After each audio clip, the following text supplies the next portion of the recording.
शिवराज सिंह चौहान, हेमंता बिस्वा शर्मा और आरएसएस का बयान आता है कि संविधान से सोशलिस्ट और सेकुलर शब्द को हटा दिया जाए। बिहार का चुनाव है और ये दोनों शब्द का एक्चुअल क्या मतलब होता है, हम झारखंड प्रदेश कांग्रेस कमेटी के ओबीसी विभाग के मीडिया इंचार्ज केशव राजा जी से समझेंगे, जो परिचय के मोहताज नहीं है और इनको बहुत लोग बड़े प्यार से सुनते हैं और बड़ी बारीकी से ये अपनी बात रखते हैं। तो चलिए आइए पूरा वीडियो को देखिएगा और समझने का प्रयास करिएगा कि भारतीय जनता पार्टी आखिर ऐसा क्यों करती है और किसके दम पर करती है। देखिए, भारतीय जनता पार्टी, आरएसएस, ये शुरू से संविधान के को लेकर के एक ही राय रखी है कि भारत का संविधान होना ही नहीं चाहिए। इनकी हमेशा से इस तरह की मंशा रही कि भारत का संविधान को हटा करके मनुस्मृति लाई जाए। देखिए, आज राहे बगाहे भारतीय जनता पार्टी लगातार कई वर्षों से, आज से नहीं, जब से संविधान का निर्माण किया गया है तभी से इस संविधान के विरोध में खड़ी रही है। कई ऐसे मौके आए हैं जिस पर भारतीय जनता पार्टी ने, जनसंघ ने, आरएसएस ने इसका विरोध किया है। मैं आगे बताऊंगा कि इन्होंने किस किस मौके पे हमारे संविधान का विरोध किया था। देखिए, जो मूल स्ट्रक्चर की बात है, आज जो ये मुद्दा उठाया गया है भारतीय जनता पार्टी की तरफ से कि सोशलिस्ट और सेकुलर शब्द को संविधान से हटा दिया जाए। देखिए, भारत का संविधान तो अपने आप में सोशलिस्ट और सेकुलर है, धर्मनिरपेक्ष और समाजवाद है। ये पहले से है, शुरू से। जब हमारे संविधान के निर्माता बाबा भीमराव अम्बेडकर जी और तमाम हमारे बड़े पूर्वज जो बलिदान देकर के जो आज़ादी की लड़ाई लड़े, उन्होंने जब संविधान की रचना कर रहे थे तो उसमें इन्होंने धर्मनिरपेक्षता, सोशलिस्ट और सेकुलर को उसके आत्मा में डाला है।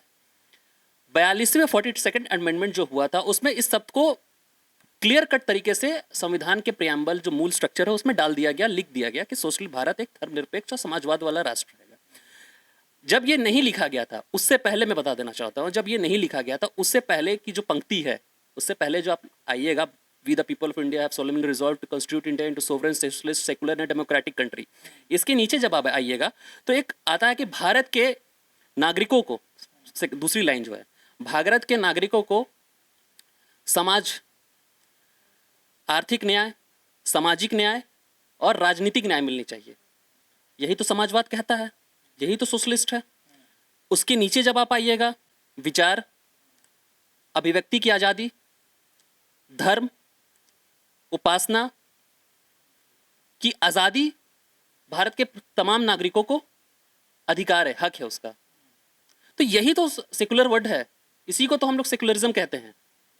तो इन शब्दों को लेकर के भारतीय जनता पार्टी लगातार ये प्रयास कर रही है, भारत के नागरिकों को गुमराह करना चाहती है कि संविधान में सोशलिस्ट सेकुलर शब्द है ही नहीं और इसे बाद में लाया गया है।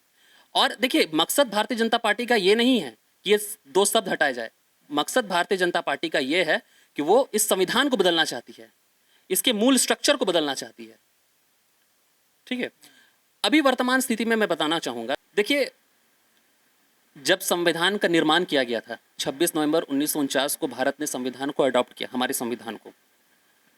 तो ठीक उसके 4 दिन के बाद 30 नवंबर 1949 को उस समय के तत्काल आरएसएस के अध्यक्ष गोवलकर जी ने बयान दिया था, अपने ऑर्गेनाइजर में लेख लिखा था। उस लेख में इन्होंने स्पष्ट रूप से यह कहा था कि भारत का यह संविधान हमें कतई मंजूर नहीं है, हमें मनुस्मृति पर बेस्ड संविधान चाहिए।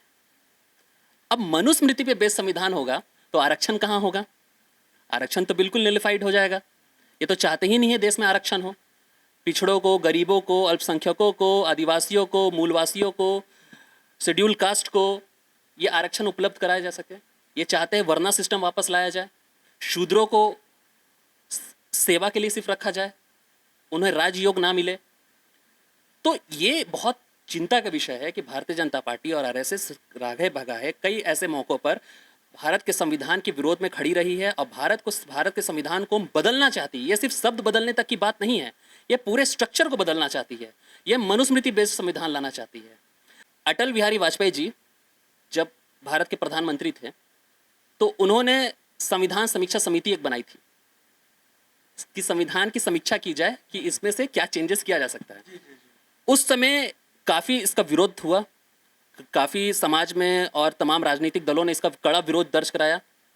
तब ये समिति ठंडे बस्ते में डाल दी गई। तो आप देखिए कि भारतीय जनता पार्टी किन किन मौकों पर इस तरह से प्रयास लगातार करती आ रही है। ठीक है, और ये जो आर्टिकल है हमारा, आर्टिकल 25 जो right of freedom of religion हमें देता है, आर्टिकल 26 से आर्टिकल 27 से, ये ऑलरेडी संविधान में जब पहले से मौजूद है और सेकुलरिज्म और समाजवाद के एक मूल स्तंभ और एक पिलर की तरह खड़ा है। और उसमें 42वें अमेंडमेंट को कर करके अगर सेकुलर और सोशलिस्ट वर्ड को क्लियर कट तरीके से लिख दिया गया, तो ये कैसे बदलने के प्रयास में और किस तरह क्यों इसको बदलना चाहती है, इससे साफ ये पता चलता है कि भारतीय संविधान के प्रति एक दुर्भावना रखते हैं और संविधान को बदलना चाह रहे हैं। देखिए, आरएसएस के इतिहास में आप जाइएगा तो आप पाइएगा कि आरएसएस ने 52 वर्षों तक, देश की आज़ादी के 52 साल तक अपने कार्यालय में झंडा तक नहीं फहराया, भारतीय झंडा। उनका हमेशा से ये मांगना है कि भारत का झंडा, भारतीय झंडा जो हमारा तिरंगा है, वो ना होकर के भगवा झंडा होना चाहिए। ये इनकी विचारधारा रही है, ये शुरू से विचारधारा रही है। और देखिए, देश में ऐसे जो भी समाज में ऐसे लोग हैं जो ये समझती है या जो उनको जरा सा भी इस बात का शक है कि भारतीय जनता पार्टी संविधान के मूल स्ट्रक्चर से या संविधान के साथ कोई छेड़छाड़ नहीं करेगी, और मोदी जी को देख लेती है सदन में जिस तरह से वो अपने माथे पर संविधान की किताब को माथा टेकते हैं और उससे वो विश्वास दिलाने का प्रयास करते हैं कि हम संविधान के साथ हैं और संविधान सर्वप्रिय है। तो मैं उनको बताना चाहूँगा कि देखिए, दीनदयाल उपाध्याय जी की एक मैं बात को कोट करना चाहूँगा कि देखिए, दीनदयाल उपाध्याय जी ने 1965 में पुणे में उनकी एक व्याख्यान माला हुई थी। ठीक है, मैं एकदम एग्जैक्ट उसको कोट कर रहा हूँ। उन्होंने कहा था कि भारत के संविधान की जो टिप्पणियाँ की है उसके ऊपर चर्चा होनी चाहिए। ये दीनदयाल उपाध्याय जी ने कहा था कि भारत के संविधान के ऊपर जो टिप्पणियाँ हो रही है उस पर चर्चा होनी चाहिए। ठीक है ना। आगे उन्होंने ये कहा कि भारत का संविधान संघात्मक नहीं होकर, दैट मीन्स कि फेडरल स्ट्रक्चर नहीं होकर के एक एकात्मक संविधान होना चाहिए। दैट मीन्स कि one legislature, one party, one leader. आप क्या बनाना चाहते हैं देश को? आप नॉर्थ कोरिया बनाना चाह रहे हैं? आप चीन बनाना चाह रहे हैं, जहां किसी तरह का कोई अपोजिशन नहीं होगा, जहां किसी तरह के कोई लेजिस्लेचर नहीं होगा? दैट मीन्स कि आप मनुस्मृति लाना चाहते हैं। उसके बाद आगे मैं बढ़ता हूं। वही दीनदयाल उपाध्याय जी 4 दिन अपनी 4 दिन की इंटीग्रल ह्यूमैनिज्म की जो व्याख्यान माला हुई थी, उनकी इंटीग्रल ह्यूमैनिज्म की उन्होंने व्याख्यान माला की थी। उसमें भारत का जो संविधान है, उन्होंने कहा था कि भारत का जो संविधान है वो एकता और अखंडता के खिलाफ है। ये वो कह रहे हैं दीनदयाल उपाध्याय जी, भारत का जो संविधान है वो एकता और अखंडता के खिलाफ है। भारत एकता और अखंडता की धारणा का विरोधी है। अच्छा।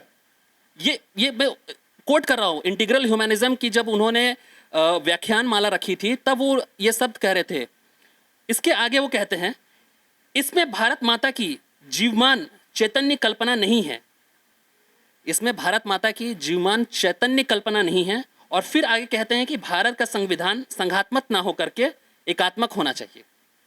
देखिए, लगातार भारतीय जनता पार्टी और इनके इतने बड़े नेता दीनदयाल उपाध्याय जी, मतलब जिसको भारतीय जनता पार्टी आदर्श मानती है, वो लगातार इस तरह के बयान देते आए हैं कि भारत का संविधान संघात्मक ना होकर के एकात्मक होना चाहिए।